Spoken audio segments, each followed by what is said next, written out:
जय हिंद दोस्तों।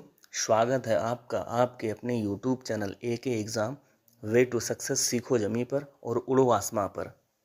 दोस्तों, जैसा कि आप सभी लोगों को पता है कि 5 अप्रैल से कंबाइंड टेक्निकल की डीवी स्टार्ट हो जाएगी और 23 अप्रैल तक ये डीवी चलेगी। लगभग 11 दिन तक ये डीवी प्रक्रिया चलेगी। डीवी के लिए आपको आयोग की तरफ से 4 फॉर्म दिए गए हैं और वो 4 फॉर्म भर के आपको अपने नियत डेट में आयोग के पास लेके जाना है। तो अब वो 4 फॉर्म कैसे भरे जाएंगे, इसके लिए बहुत सारे अभ्यर्थियों का मेरे पास मैसेज आ रहा था कि सर आप बता दीजिए कि कैसे वो 4 फॉर्म भरे जाएंगे, क्योंकि फॉर्म भरने में थोड़ी समस्या आ रही है विद्यार्थियों को। तो आज मैं इस वीडियो में बताऊंगा कि डीवी फॉर्म कैसे भरना है और पूरे डिटेल तरीके से बताऊंगा।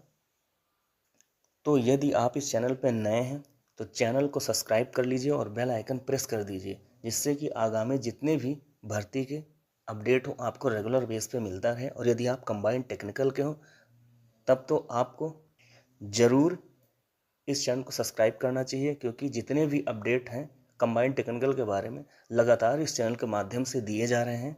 और जब तक डीवी नहीं ख़त्म हो जाएगी तब तक इस चैनल के माध्यम से कंबाइंड टेक्निकल या अदर वैकेंसी की डीवी के बारे में या कोई भी एग्ज़ाम की जानकारी हुई लगातार इस चैनल के माध्यम से दी जाएगी। वीडियो को लास्ट तक ज़रूर देखिएगा, तभी आपको समझ में आएगा कि डीवी फॉर्म कैसे भरना है। चलिए अब शुरू करते हैं प्रपत्र नंबर 1 से, मतलब फॉर्म नंबर 1 से।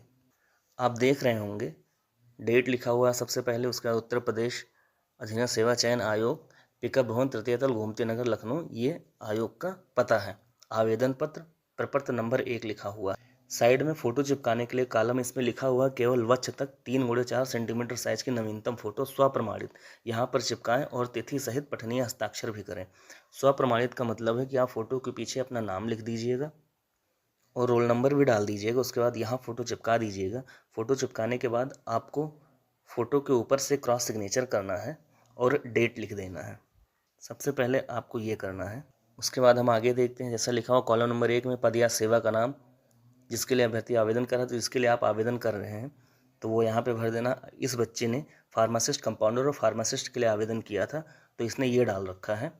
फिर अभ्यर्थी का नाम तो लिखा ही हुआ हिमांशु पटवा। ऊपर लिखा हुआ हिंदी देवनागरी लिपि में, तो यहाँ पे आपको देवनागरी लिपि में भी आपका नाम लिखना है, मतलब हिंदी में आपको नाम लिखना है। फिर अभ्यर्थी के पत्र व्यवहार का पूरा पता परिवर्तन की सूचना पंजीकृत डाक द्वारा आयोग को भेजें। तो यहाँ पे अभ्यर्थी को अपना पूरा पता लिखना है, जो आपके एप्लीकेशन फॉर्म में पड़ा हुआ था वो पूरा पता आपको लिखना है। उसके बाद ग्राम, नगर, जिला तथा राज्य का नाम जहाँ अभ्यर्थी अस्थायी निवासी है, अस्थायी पता भी आपको लिखना है। उसके बाद जन्म तिथि अंकों में तो लिखा ही हुआ है, शब्दों में लिख देना है सबको। शब्दों में आपको कैसे लिखना है, यहाँ पे लिखा हुआ है 8 नवंबर 1994। तो आपको क्या करना है, हिंदी में 8 नवंबर 1994 ये डाल के लिख देना है बस। अगले कॉलम में अभ्यर्थी के पिता या पति का डिटेल देना है। अभ्यर्थी के पिता का नाम या पति का नाम, अभ्यर्थी के पिता या पति का जन्म स्थान जहाँ पे वो पैदा हुए हों। अभ्यर्थी के पिता या पति का देहांत हो गया हो तो देहांत कहाँ हुआ है वहाँ का पता होना चाहिए। राष्ट्रीयता क्या है, इसमें लिखा हुआ क्या पिता ने कभी अपनी राष्ट्रीयता बदली है, तो ऑब्वियसली सी बात है कि नहीं, तो यहाँ पे नहीं डाल दीजिएगा आप। अगले कॉलम में पूछा गया है कि पिता या पति ये भारत के नागरिक हैं या नहीं हैं, तो सीधी सी बात है भारत के नागरिक हैं, तो यहाँ पे हाँ डाल दीजिएगा। नहीं होते तो पूरा आपको विवरण देना पड़ता, लेकिन यदि हैं तो हाँ डाल दीजिएगा आप। अगले कॉलम में दिया गया है कि अभ्यर्थी आरक्षण चाहता है या नहीं चाहता। यदि चाहता है तो आप हाँ पे टिक कर दीजिएगा। उसके बाद वर्ग जाति लिख दीजिएगा, फिर अपनी उपजाति लिख दीजिएगा। उसके नीचे खा में लिखा हुआ है कि अभ्यर्थी आयु में छूट चाहता है कि नहीं चाहता है। यदि कोई बच्चा ओवर एज हो चुका है तो यदि छूट चाहता है तो वो हाँ कर देगा, अन्यथा वो नहीं कर देगा। अगले कॉलम में पूछा गया कि अभ्यर्थी विवाहित है या नहीं। यदि विवाहित है तो हाँ, नहीं है तो नहीं। यदि विवाहित है तो उसका पूरा विवरण नीचे आपको देना पड़ेगा।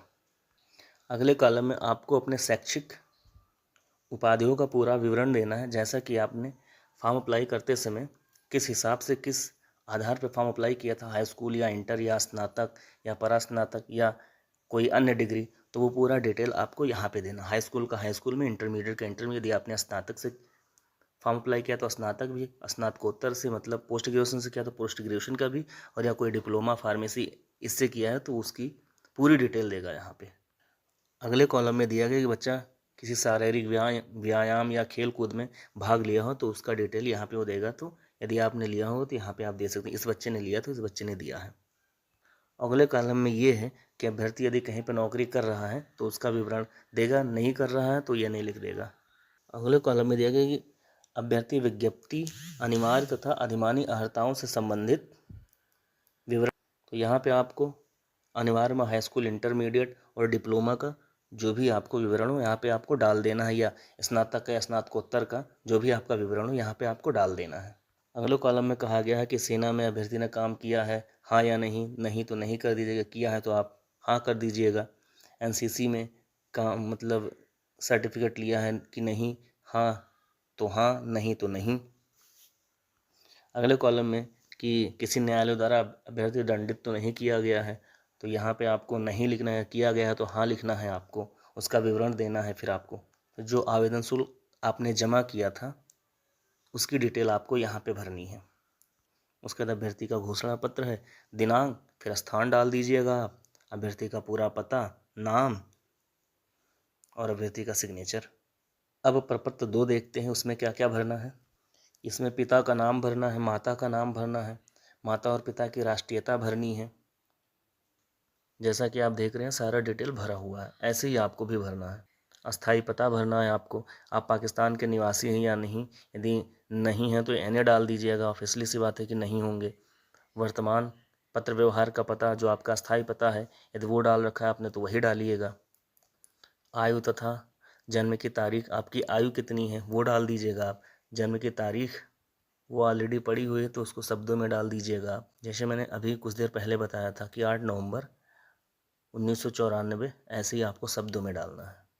अगले कॉलम में आपको शैक्षिक योग्यता है, जिसमें उम्मीदवार को 15 वर्ष की आयु से शिक्षा प्राप्त करने के स्थान और स्कूल तथा कॉलेजों में व्यतीत किए गए वर्ष दिए गए हैं। तो इसमें आपको हाई स्कूल का आपको विवरण देना है, इंटर का आपको विवरण देना है, और आप किस वैकेंसी से अप्लाई किए हैं, डिप्लोमा से या स्नातकोत्तर से, स्नातक से, उसका विवरण आपको देना है। उसके बाद अभ्यर्थी ने पहले कहीं काम किया हो तो उसका विवरण देना है, यदि नहीं किया है तो आप एनए डाल के आगे बढ़ जाइएगा। उसके बाद पूछा गया आप किसी न्यायालय के द्वारा गिरफ्तार हुए हैं, नहीं हुएंगे तो आप एनए बोल दीजिएगा।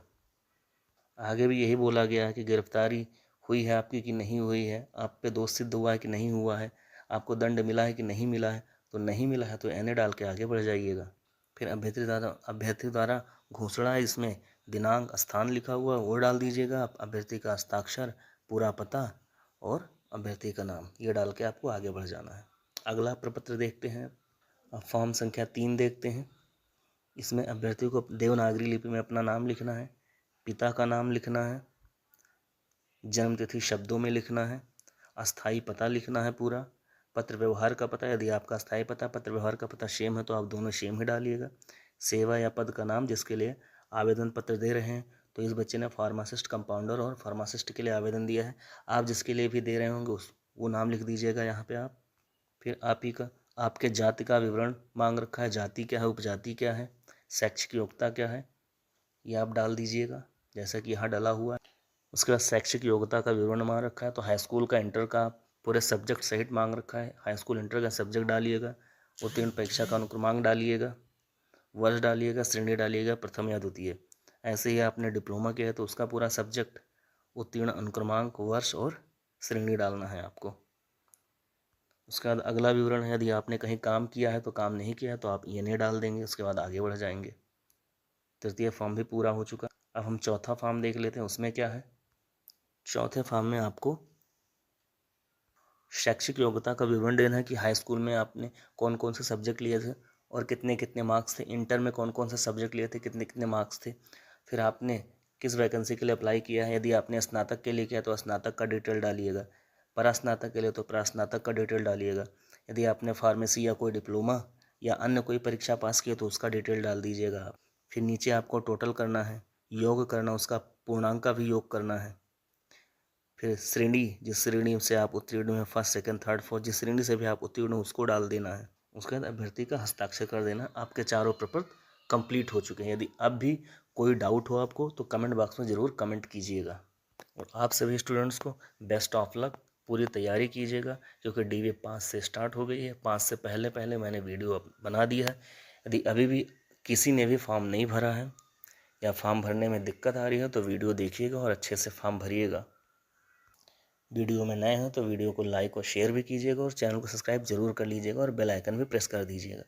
वीडियो में लास्ट तक बने रहने के लिए बहुत बहुत धन्यवाद। जय हिंद, जय भारत।